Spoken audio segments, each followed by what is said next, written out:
Welcome back to episode 46 of What's the Dill? How are you all doing? I hope you've all had a wonderful Easter and a great Easter season. And this week I want to talk about mercy, forgiveness, sin, and Divine Mercy Sunday. This past Sunday was Divine Mercy Sunday in the Catholic Church.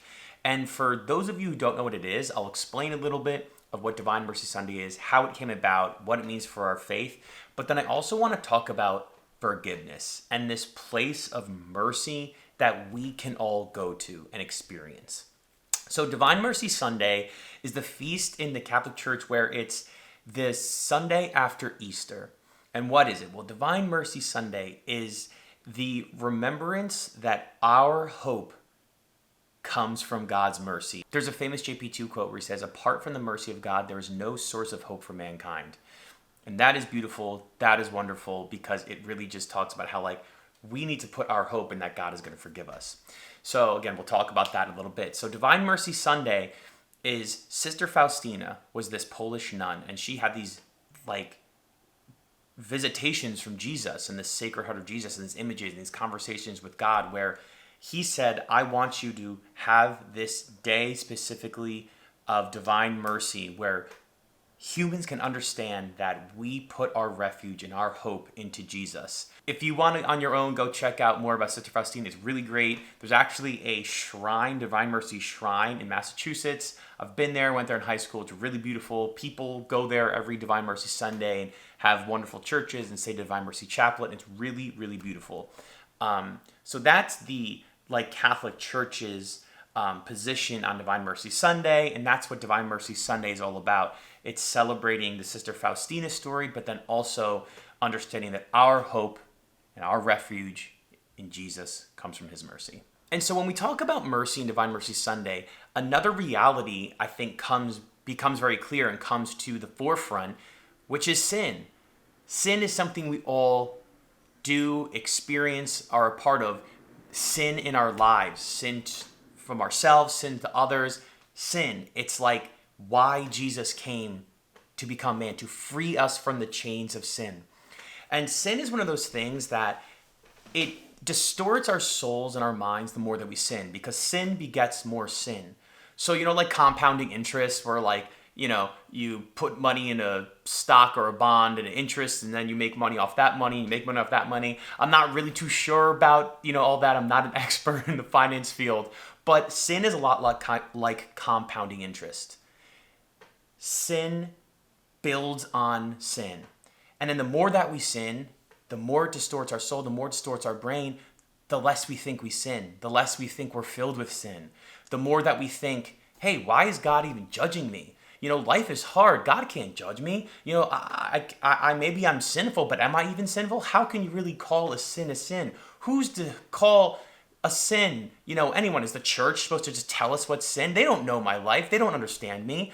The church doesn't understand my struggles. How could they say what I do is a sin? How could God tell me that I sin? How could anyone tell me that I'm falling short of the glory of God? The Bible, that's too old. That doesn't know about modern times. They don't know about sins that I have to deal with. I don't even know if I sin.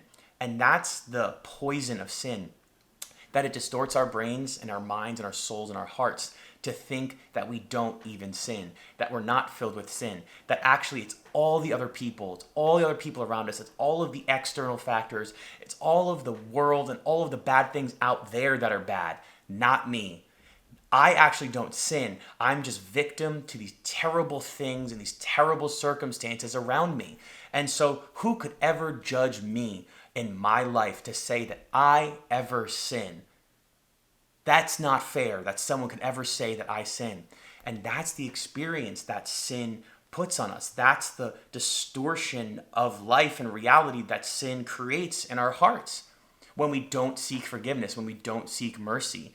It's like sin is like sunscreen. You can't really get it off of your body unless you take a good shower. You can't just wipe sunscreen off. There's still a film there. There's still something on your body when you have sunscreen. You can't wipe it off. Sin is like that. We can't just wipe off sin of our souls. We need to seek forgiveness. We need to get mercy to really cleanse ourselves from sin. So if those are the bad effects of sin and how it distorts our brain to think that we don't sin, the benefits of mercy and forgiveness is that it transforms us to want to be like God and draw nearer to God. Mercy and forgiveness changes our hearts and changes the directions of our minds towards God. It orients us towards God. Even when we think I've sinned too much, I cannot actually be forgiven. I've gone too far. With one flick of his wrist, God gives us mercy, and he's able to transform our minds and our hearts to be oriented towards him again. And that's what's hard, is that when we really filled with sin and we haven't gone to confession, when we haven't sought forgiveness or mercy, we think, I've gone too far. I can't actually get forgiveness. God could never forgive me of this. We think to ourselves, God maybe forgives those other people, but he's not going to forgive me. I'm too bad. Those are the lies that the evil one tells us. Those are the lies that the evil one wants us to believe.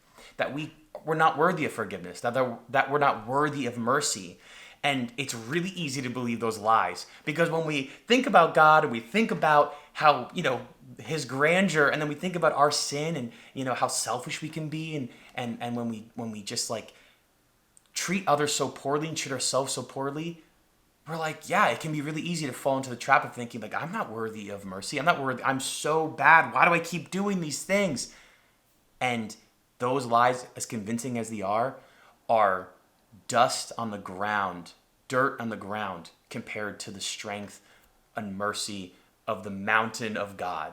And I remember in my own life, there was a time a few years ago where I hadn't gone to confession in a while, and I hadn't experienced God's forgiveness in a long time. And I felt like I wanted to go to confession, but I said, oh my gosh, I don't even know where to start. I wanted to examine my conscience, and I had all these lies and things spinning through my head, and all of that kind of thoughts and confusion and sin was stopping me from going to confession. And so time had passed, and I just hadn't experienced God's forgiveness in a while, but I felt God saying, go to confession. I felt God's voice saying, come to me in confession. I felt God's voice saying, find the place of forgiveness. I felt God's voice saying to me, come to me in confession, draw near to me. And okay, I hear that. It was able to cut through all of the lies from the evil one and all of my sin and all of my junk that I, have filled myself and the world with. But I still was having a tough time finding the humility to go to confession, to find the courage to go to confession. And, that rush of thoughts of saying, hey, don't go to confession this week, go to this week, maybe do this, examine your conscience, it is this incredible rush of thoughts from me that are stopping me from going to confession, or saying, maybe I'll examine my conscience next week, then I'll go to confession the next week. Okay, that didn't happen, so what I'll do? I'll go to confession this time, I'll find a good time, I'll go to a priest. Okay, that didn't happen because something popped up. All of these excuses and reasons why I couldn't go to confession. And I finally then, took the time, I examined my conscience, I had a very long, great confession filled with, a lot of sins. The priest was probably sweating, and the others, right next to me. And that's what it feels like. It feels like, man, this priest, can he really understand what I'm about to drop on him? I think of that all the time. I'm one of those people that's like, oh man, but is this priest going to be like, you did what? Oh my gosh, dude, are you really that much of a sinner? You call yourself a Christian? I fall victim to that. And, so I have this confession. It's a wonderful confession. And I experience God's forgiveness. And it's just the stress, the pain, the shame melts away, because I was able to go to a place of forgiveness and a place of hope that sin and the devil can never touch. That place of forgiveness, that place of mercy, that place of hope, that's God's. And sin, bad thoughts, the evil one, they can never get there.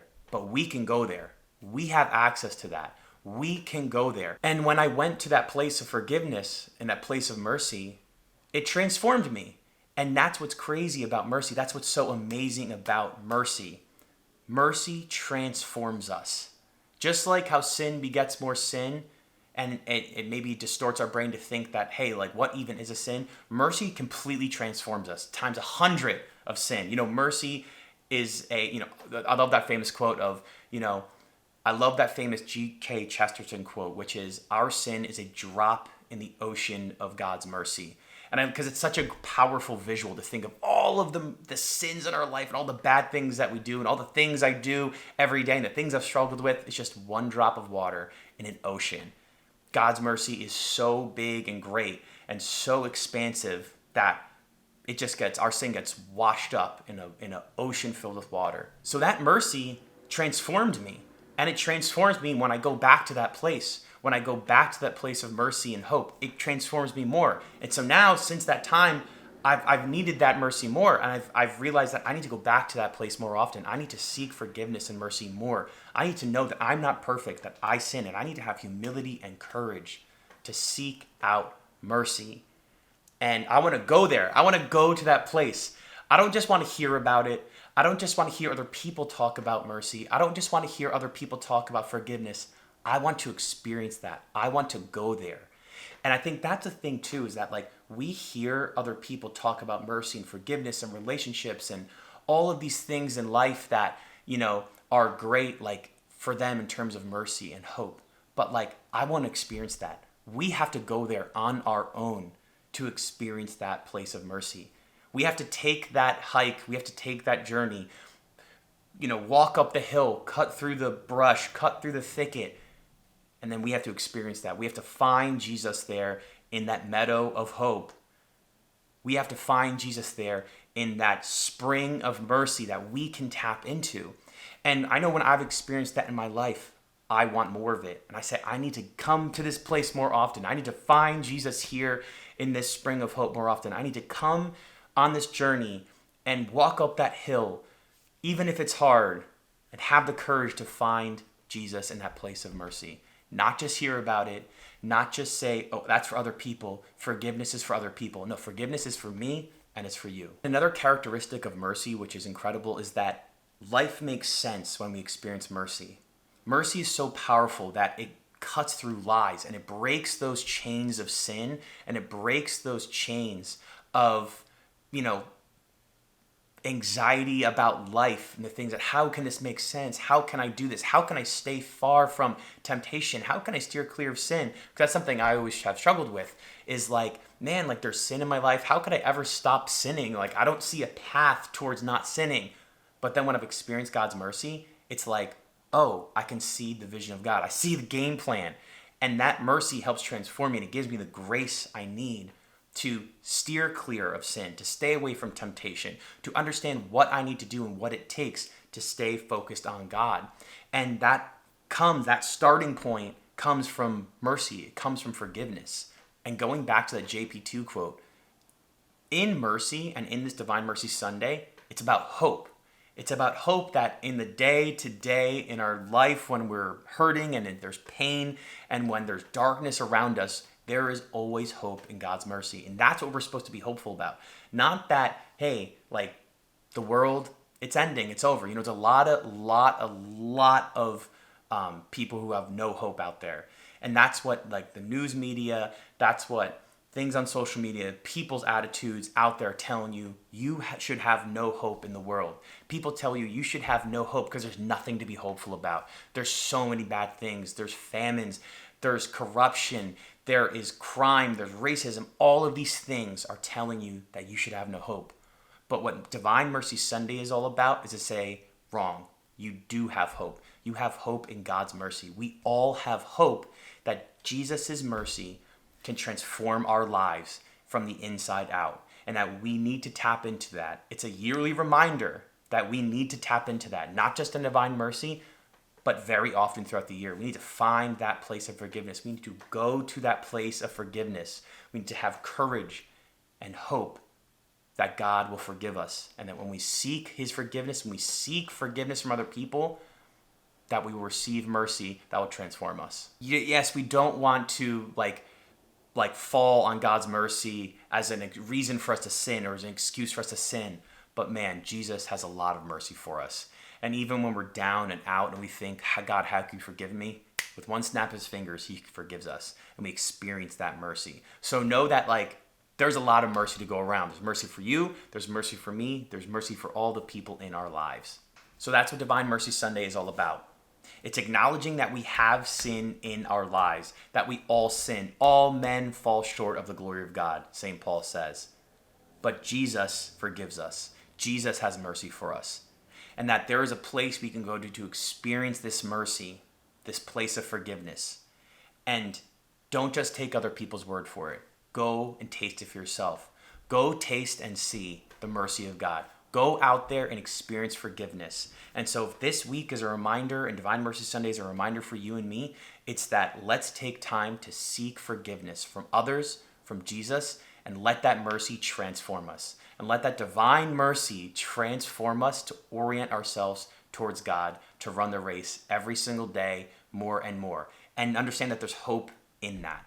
That the world, the media, they say, hey, there's no hope. The world is hopeless. There's no reason to hope. There is a reason to hope. And Jesus is that reason to hope. And his mercy is that reason to hope in our lives. Thank you all for listening. Thank you all for watching. I appreciate all of you who reach out, who leave comments, who are on this journey with us here at Backseat Media and What's the Dill podcast. Make sure you like and subscribe so you never miss an episode. I'll talk to you all soon, and make sure you experience some mercy this week. Ask for some forgiveness this week. Thanks, y'all. See you later.